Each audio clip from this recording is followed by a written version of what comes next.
दोस्तों, किसी ने सच ही कहा है कि कुछ चीजों पर साक्षात भगवान की कृपा होती है और यही कृपा 80 के दशक में दिखाए जाने वाले रामायण धारावाहिक के ऊपर भी देखने को मिली।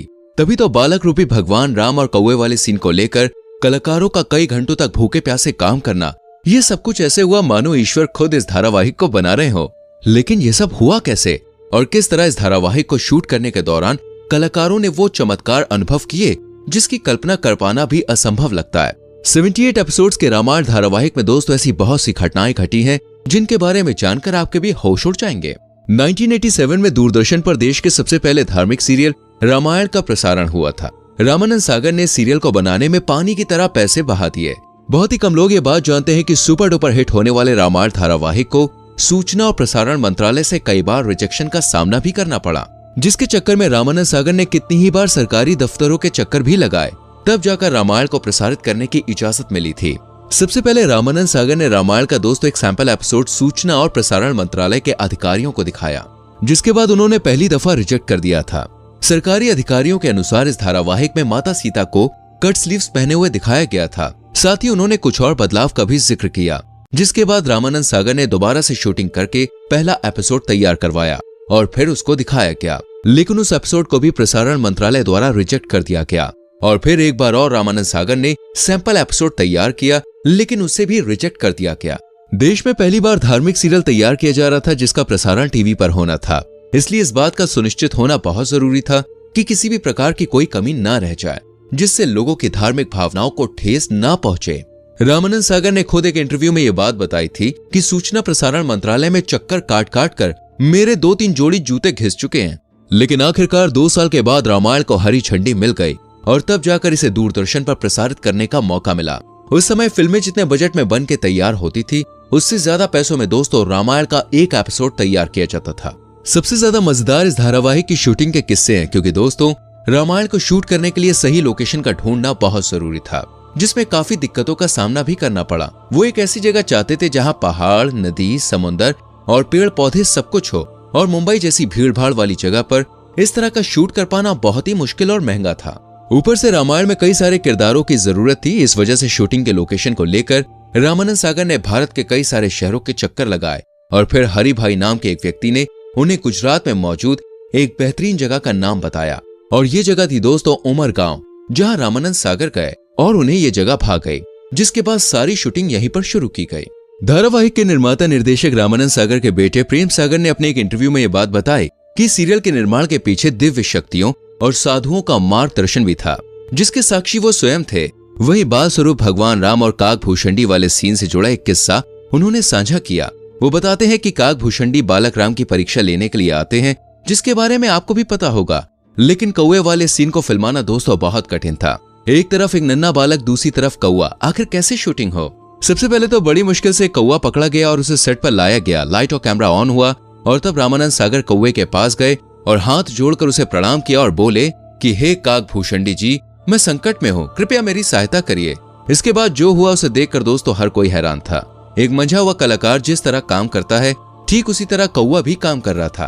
प्रेम सागर बताते हैं कि जब पापा जी कहते थे कि बच्चे को देखो तो कौवा उसकी तरफ देखने लगता था, तब रामानंद सागर कहते थे तो वो रोटी लेने लगता था। वो बच्चे के साथ ऐसे खेल रहा था मानो भाई पालतू कौवा हो। ये सब देखकर कोई भी यही कहेगा, मानो काकभूषणी जी स्वयं ही शूटिंग कर रहे हो।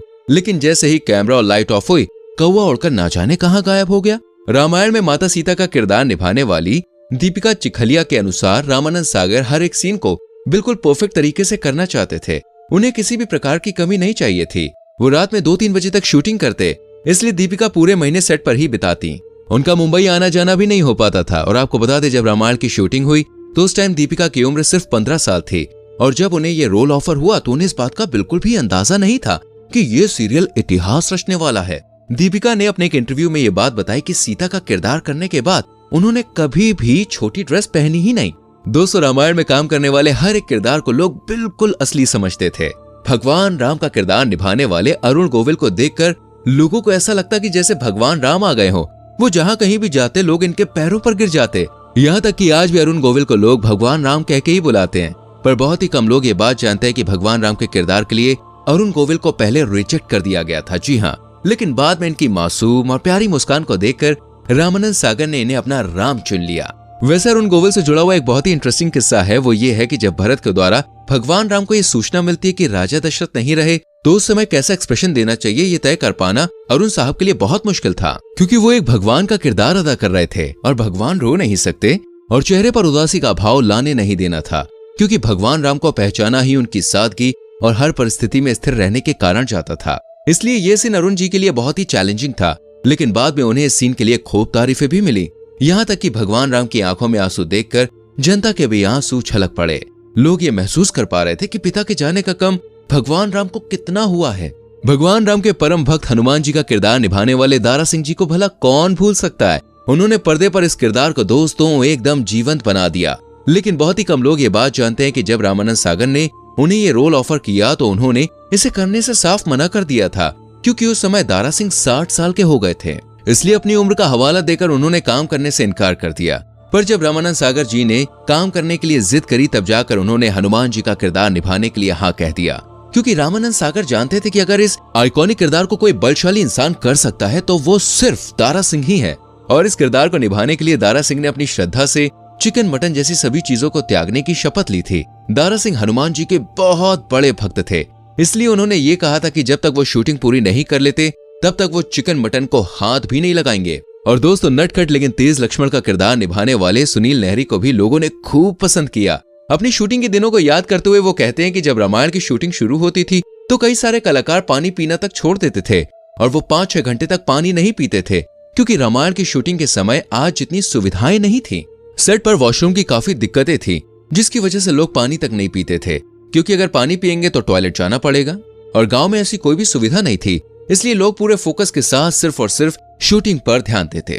कई दिनों तक लोग अपने घरों पर बात भी नहीं कर पाते थे। इसके बारे में बताते हुए सुनील लहरी कहते हैं कि उन दिनों हम शहर से बाहर शूटिंग कर रहे थे, जहां पर किसी भी प्रकार के फोन बूथ का इंतजाम नहीं था। वहीं से कुछ दूरी पर टेलीफोन की सुविधा थी, जहां पर लोग जाकर अपने घर वालों से बात करने के लिए घंटों तक लाइन लगाकर खड़े रहते थे। वैसे तो रामायण की शूटिंग के दिनों के दोस्तों कई किस्से चर्चित हैं, लेकिन उनमें से एक किस्सा सुग्रीव के रोल को लेकर है। असल में रामायण में सारी कास्टिंग हो चुकी थी, लेकिन रामानंद सागर सुग्रीव के किरदार को लेकर काफी चिंतित थे। उन्हें इस रोल के लिए कोई बेहतरीन कलाकार मिल ही नहीं रहा था और इस परेशानी में वो एक दिन भगवान राम का नाम लेकर सोए और फिर सुबह बहुत ही गजब का चमत्कार हुआ। अगले ही दिन इंदौर से एक अच्छी पर्सनैलिटी का पहलवान आया, जिसे तुरंत ही सुग्रीव के रोल के लिए सेलेक्ट कर लिया गया।